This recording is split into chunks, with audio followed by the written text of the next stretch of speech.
Assalamualaikum warahmatullahi wabarakatuh. Hello everyone, welcome to our English lesson with me, Mrs. Rista Umami. For our material today, we are going to talk about caption text atau materi yang akan kita bahas pada kesempatan kali ini tentang caption text atau teks penyerta gambar. Oke, yang pertama definition of caption text. Caption text is a brief description, heading, or title that identifier or introduce a document, graphic, photograph, or table. Jadi dalam bahasa Indonesia bahwa definisi dari caption text adalah deskripsi singkat, ide atau judul yang mengidentifikasi atau memperkenalkan dokumen, grafik, foto, ataupun tabel. Yang kedua, parts of caption, bagian-bagian pada caption. Dalam caption itu ada yang pertama lead. Lead is title of the caption. It can be noun phrase or a clause. Jadi pada lead ini adalah judul dari suatu caption. Judul ini bisa berbentuk noun phrase ataupun klausa. Yang kedua, description. Bahwa description, it is the body of the caption. It answer what, who, where, and how the event of the pictures. Jadi pada deskripsi ini adalah isi dari suatu caption, yang dimana isi tersebut menjawab apa, siapa, dimana, dan bagaimana suatu peristiwa itu terjadi yang ada di dalam gambar. Yang ketiga, language features atau unsur-unsur kebahasaan. Yang pertama, menggunakan exclamation, bisa juga menggunakan questions, bisa juga menggunakan adjective phrase, dan yang terakhir bisa juga menggunakan prepositional phrase. Next, functions of caption text atau fungsi dari caption text. The function of caption text is helping readers or viewers to understand more information that might not be in photos or videos. Jadi dalam bahasa Indonesia bahwa fungsi caption text itu adalah membantu pembaca atau pemirsa untuk memahami lebih banyak informasi yang mungkin tidak ada di dalam foto atau video. Next, types of caption atau jenis-jenis caption. 1. Identification bar. 2. Cut line. 3. Summary. 4. Expanded. 5. Quote, and the last one, group identification. Jadi ada 6 tipe dari caption text. Untuk informasi lebih jelasnya, silahkan simak pada slide berikutnya. Number 1, identification bar.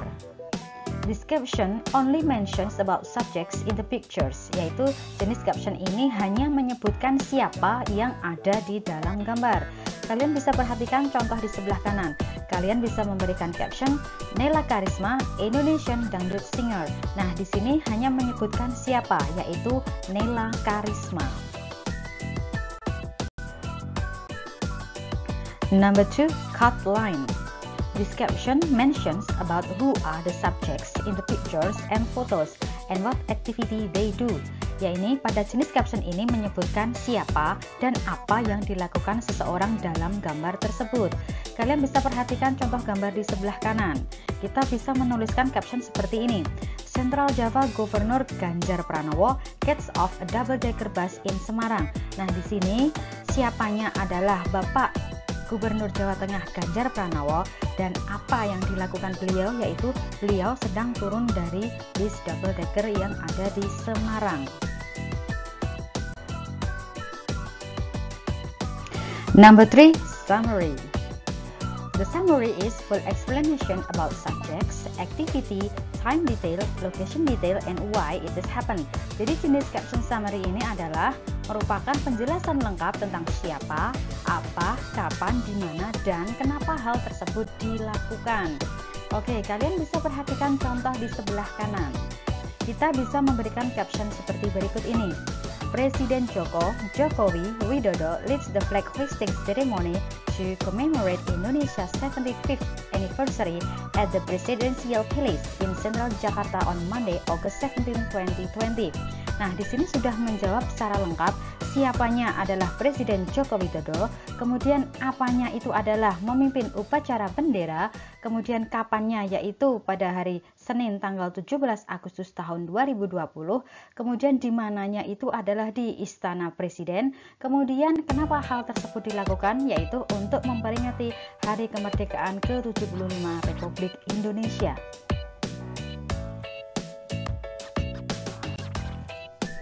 Number 4, expanded. Longer version of summary caption. This also include how the event occurred. Jadi jenis caption ini adalah caption yang lebih lengkap daripada jenis caption summary. Kalian bisa perhatikan contoh di sebelah kanan.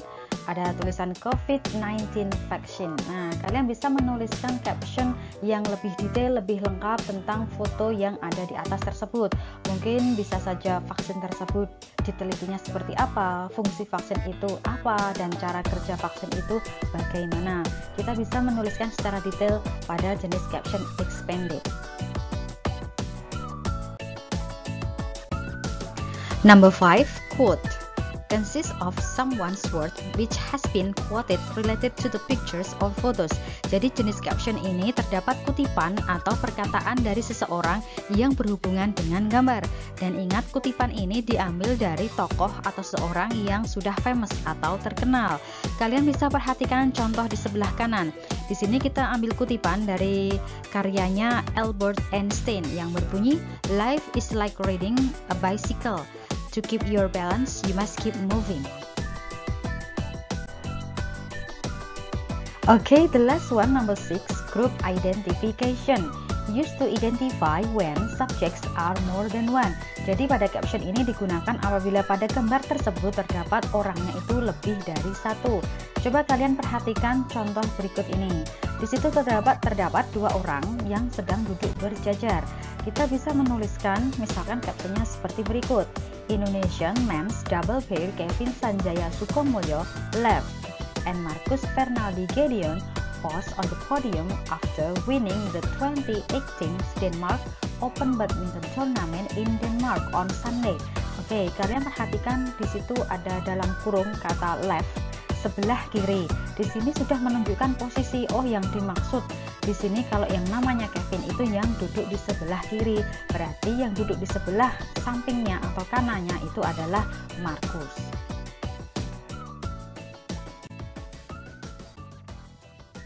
Okay, next, how to make good caption. Bagaimana cara membuat caption yang bagus? Yang pertama, caption haruslah menjelaskan gambar, bisa dengan menggunakan kata, kalimat, ataupun frase. Contohnya, the music of love. Yang kedua, untuk membuat caption yang bagus, kualitas gambar juga harus diperhatikan agar captionnya lebih menarik. Oke, kalian bisa perhatikan gambar nomor 1 dan gambar nomor 2. Jangan sampai kita memilih gambar yang seperti nomor 2, gambarnya blur ataupun samar-samar. Ini nanti membuat pemirsa atau readersnya itu tidak tertarik untuk membacanya. Kalian harus menggunakan gambar yang jernih dan jelas. Yang ketiga, pastikan captionnya memberikan informasi yang benar, akurat, serta bermanfaat. Jadi jangan sampai salah. Coba kalian perhatikan dua gambar berikut ini dengan caption yang berbeda. Untuk gambar yang di sebelah kiri, Lightning Strike New York Harbor. Sedangkan yang sebelah kanan captionnya Lightning Strike Pearl Harbor. Nah, ini di New York atau di Pearl? Nah, kalian bisa perhatikan gambar patung Liberty di situ, bahwasanya kalau patung Liberty itu adanya di New York. Jadi untuk gambar caption nomor 2 ini salah ya. Yang benar adalah Lightning Strike New York Harbor. Jadi sekali lagi kalian harus memberikan informasi yang benar dan akurat. Kemudian yang keempat, caption yang baik biasanya menjelaskan sesuatu yang tidak terlihat di dalam foto. Misal pada gambar pantai, maka kita dapat menggunakan caption yang mendeskripsikan detail foto, mulai dari lokasi, waktu, atau peristiwa. Oke, kalian bisa perhatikan di situ ada gambar pantai. Kalian bisa menulis captionnya Layar Beach, Pacitan, pada tanggal 4 Januari tahun 2020 jam 3:07. Oke, di sini kita memberikan caption letaknya yaitu di Pantai Klayar. Oke, Pantai Klayar. Oh, Pantai Klayar letaknya di Pacitan. Nah, gambar ini diambil pada tanggal 4 Januari tahun 2020 sekitar jam 3:07. Jadi si readers atau viewersnya itu paham, oh ini lokasinya di sini. Oke, gitu ya.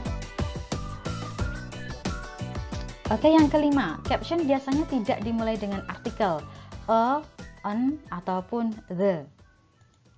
Oke, untuk gambar yang di sebelah kanan, a Bromo in the morning. Ini salah.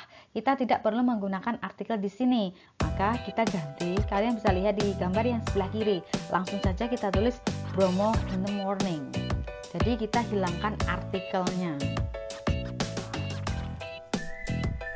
Oke, yang keenam. Jika dalam gambar terdapat beberapa orang, maka dalam penulisan caption kita dapat memberikan kata left from left, right from right.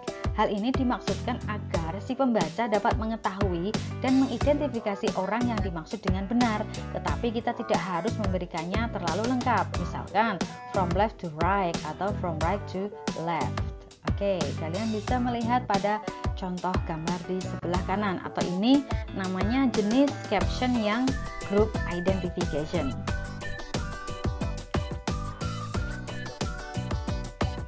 Oke, yang ketujuh, apabila kita terpaksa menyebutkan nama dalam sebuah caption, pastikan nama tersebut memang benar-benar penting. Oke, coba kalian perhatikan gambar yang pertama. Learn to appreciate what you have before time force you to appreciate what you had.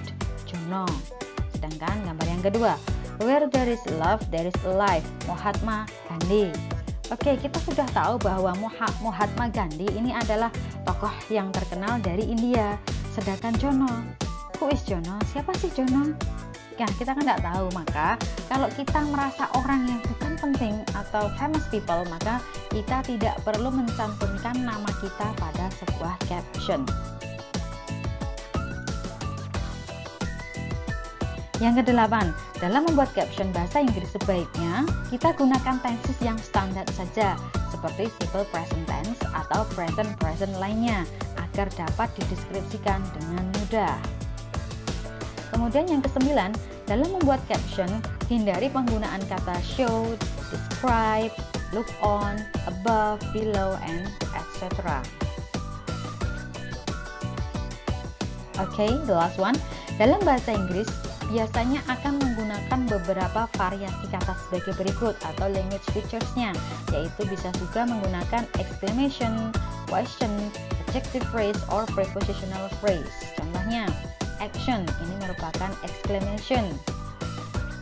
If not ask who, if not now when. Nah, di sini ada kata who, when. Ini merupakan sebuah pertanyaan atau questions. Yang ketiga, kalian bisa perhatikan Corona, invisible enemy. Nah, kata invisible enemy ini bisa masuk ke dalam kategori adjective phrase atau frase kata sifat. Dan yang terakhir, ada gambar rumah, kemudian ditulis caption at home, di rumah. Nah, itu termasuk dalam prepositional phrase.